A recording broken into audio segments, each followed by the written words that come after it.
Alright guys, welcome to part 5 of my Devlog series. I created a character model and I wanted to add like a diegetic UI to the mining laser.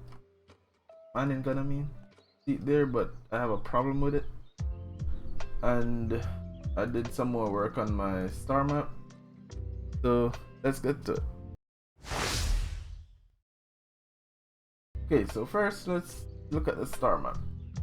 So let's start it up. So right now I'm using procedural generation to create all the layers. Oops. So whenever I select one, they should show all the planets that they have. And then I could select them and then jump to them, but that doesn't work yet. And that would just jump to the sun itself. I don't know how I'm gonna implement that for the sun itself. Like the graphics I'm gonna need for that. And that's pretty much that for this so far. And they have a bit of height too. I don't know if you can see, like, mean depth. So some are higher than some. So if I click on this one, it goes all the way down to. And I want to change, like, obviously I want to change the colors as well. So all of that I'm gonna do using JSON. So I'm gonna read a planet's name, and it's gonna only be 50 planets. So it's 50 right now. I mean 50 star systems. Sorry, star system.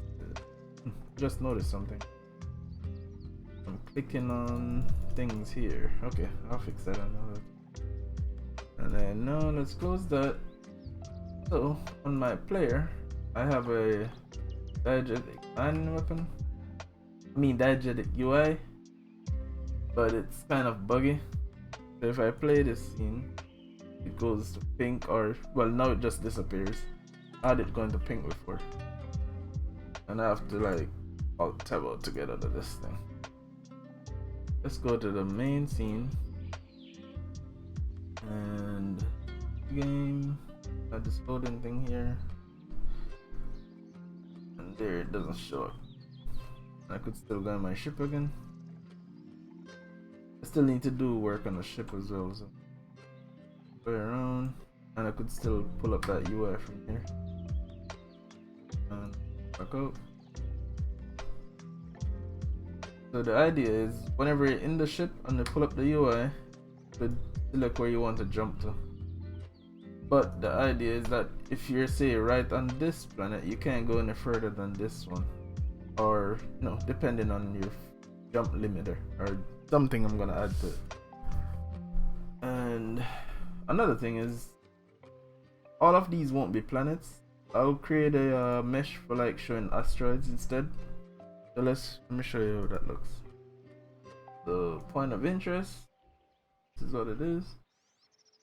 Right now I'm using a shader for that, so let me show you. There you go. Shader param, using a color gradient. I can go in that, and all I'm doing is roll over here, just grabbing the color .r, because the color gradient is just a one pixel, I think, 1 pixel high. Yeah, and then I just grab the gradient from that, wherever it is between 0 and 1, and that's the color that I add.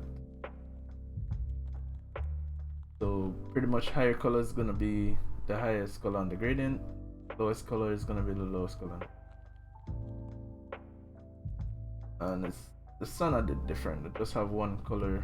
It's just where it is. Hello, this case. So what else am I talking about?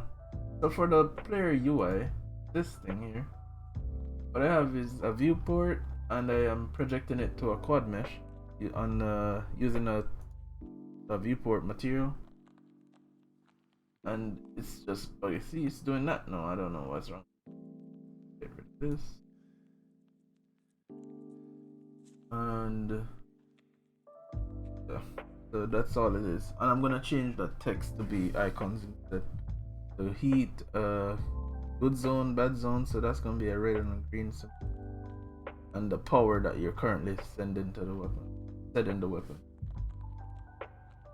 I think that's most of it that I've done so far. And this I did in a stream. I don't know if you guys saw it or not. I'm not sure if it's gonna be final, but yeah. Alright guys, that's pretty much it for this week. See you in the next one.